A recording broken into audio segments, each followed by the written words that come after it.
MLC चुनाव में जीत हासिल करने के बाद बीजेपी का नजर आया शायराना अंदाज। एमएलसी उपचुनाव में केशव प्रसाद मौर्य ने जीत के बाद दी प्रतिक्रिया। पहली बार यूपी के डिप्टी सीएम का नजर आया शायराना अंदाज।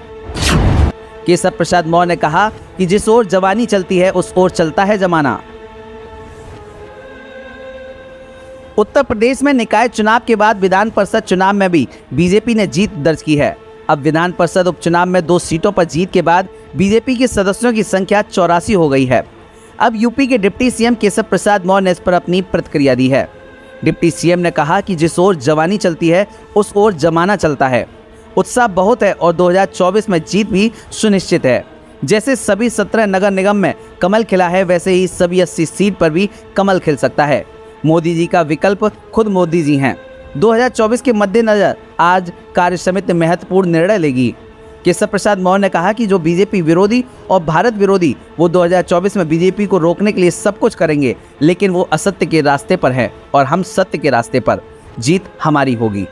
2019 से बड़ी जीत 2024 में होगी, लेकिन अति आत्मविश्वास नहीं रखना है। हमारा बूथ सबसे मजबूत का संकल्प साथ और हमारा यूथ बीजेपी साथ से जुड़कर काम करना है। डिप्टी सीएम ने कहा कि 2024 का चुनाव करो या मरो के साथ है। हमें वोटर को बूथ तक लाने और कमल खिलाने के काम करना है। सब जाइए भूल, बस याद रखिए नरेंद्र मोदी और कमल का फूल।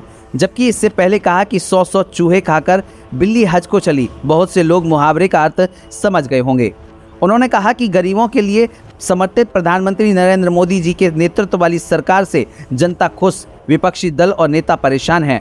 9 साल में 90 साल का काम किया, भ्रष्टाचार मुक्त भारत के लिए काम किया। वहीं चुनाव से पहले उन्होंने कहा था कि लोकतंत्र में चुनाव लड़ने का अधिकार है, परंतु विधान परिषद उपचुनाव में सपा मुखिया अखिलेश यादव जी से ये सवाल है कि वे बताएं कि अति पिछड़े वर्ग और अनुसूचित वर्ग के प्रत्याशियों को जिताने को जरूरी संख्या बल नहीं, फिर भी लड़ाने का क्या उद्देश्य। Bureau report, news crowd.